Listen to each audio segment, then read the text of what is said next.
Premier bagay pou konnen nan seri Ansènyeman sa yo, The first thing to know in this series of teaching c'est que bon Dieu fait moi-même akou en 3 parties.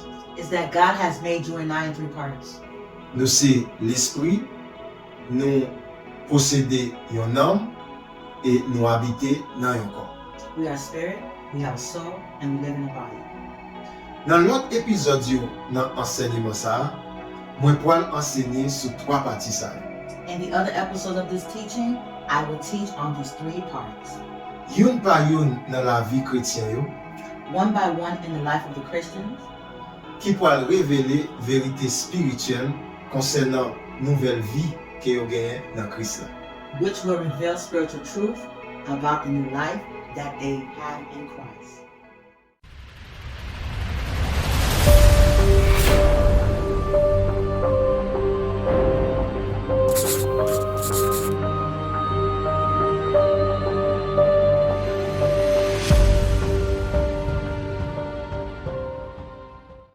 Bienvenue dans moment vérité et grâce. Non moi c'est Wilson Joseph.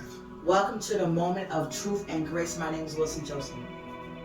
Moi bay bon Dieu gloire pour vous et pour opportunité libre moi dans moment ça pour partager l'évangile vérité et grâce liée avec vous. I give God praise for you and for the opportunity He gives me at this time to share His gospel of truth and grace with you. Jeudi m'a commencé une série enseignement sur l'esprit, Nanm et corps. Today I will begin a series of teaching on spirit, soul, and body. C'est un enseignement qui change la vie chrétienne moi avec famille. It is a teaching that has changed my Christian life and my family's.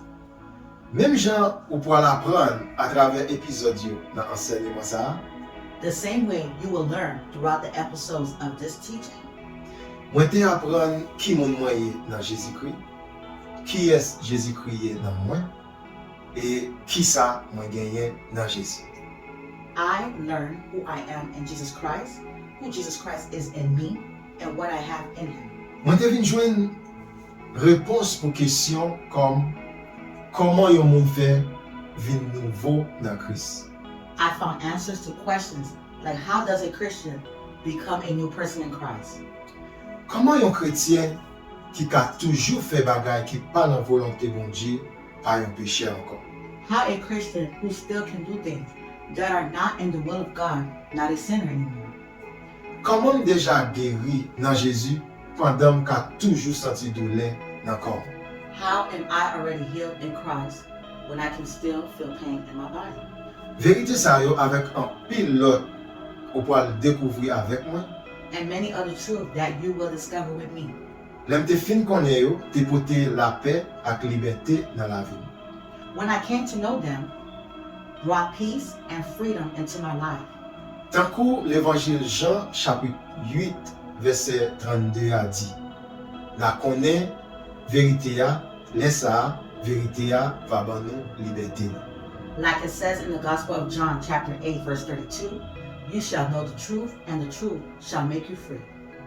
Apôtre Paul dans 1 Thessaloniciens ou bien 1 Thessalonique chapitre 5 verset 23 dans temps l'étape vivre là, The Apostle Paul in 1 Thessalonians 5 verse 23, in the time he was living, te prié une prière pour peuple Thessalonique là qui valide pour nous-mêmes tout qui chrétiens jeudi. pray a prayer for the people of Thessalonica that has been valid for you as well as nowadays Christians. Il te dit comme ça. Moi demandé bon Dieu qui bail cœur posé pour le faire nous faveur, pour nous vivre pour lui net à lui. Comme ça le Jésus-Christ sauveur nous va venir. Il pas joindre nous à aucun défaut, ni dans l'esprit nous, ni dans l'âme nous, ni dans le corps. He said, and the very God of peace sanctify you wholly, and I pray God your whole spirit and soul and body be preserved blameless until the coming of our Lord Jesus Christ. Dans prière ça, nous capables remarquer clairement qu'il mentionné 3 mots. In this prayer, we can clearly see that he mentions 3 words: L'esprit, l'âme et corps. spirit, soul, and body. Pa oublier que Paul t'a prié pour chrétien qui c'est être humain. Monde même gens à tout le monde. Remember that Paul was praying for Christians, whom are human beings/people. Ça veut dire, étant que être humain, monde constitué de 3 parties. That means, as human beings, people are made up of 3 parts, L'esprit, l'âme et corps. which are spirit, soul, and body. Premier bagay pour connaître dans série enseignement ça yo, The first thing to know in this series of teaching c'est que bon Dieu fait moi-même à coup en 3 parties. is that God has made you and I in 3 parts. Nous c'est l'esprit, nous posséder une âme et nous habiter dans un corps. We are spirit, we have a soul, and we live in a body. Dans l'autre épisode yo, dans enseignement ça, moi pourrais enseigner sur 3 parties ça. In the other episodes of this teaching, I will teach on these 3 parts, Youn pa youn dans la vie chrétienne yo, one by one in the life of the Christians, qui pourrait révéler vérité spirituelle concernant nouvelle vie que yo gagne dans Christ. which will reveal spiritual truth about the new life that they have in Christ. Pour vous même qui peut encore recevoir Jésus-Christ, As for you who are not in Christ yet, vous pouvez apprendre de conditions vie spirituelle qu'on y a. you will learn about the condition of your spiritual life now Et Jean pour une petite bon Dieu and how to become God's children, qui pourra permettre ou gain la vie bon Dieu dans vous, Jean livre l'île pour vous. that will allow you to have the life of God in you the way He has intended it for you. Merci, moi quitte ou là, dans épisode 2, bon Dieu béni. Thank you. I'm leaving now. See you in episode 2.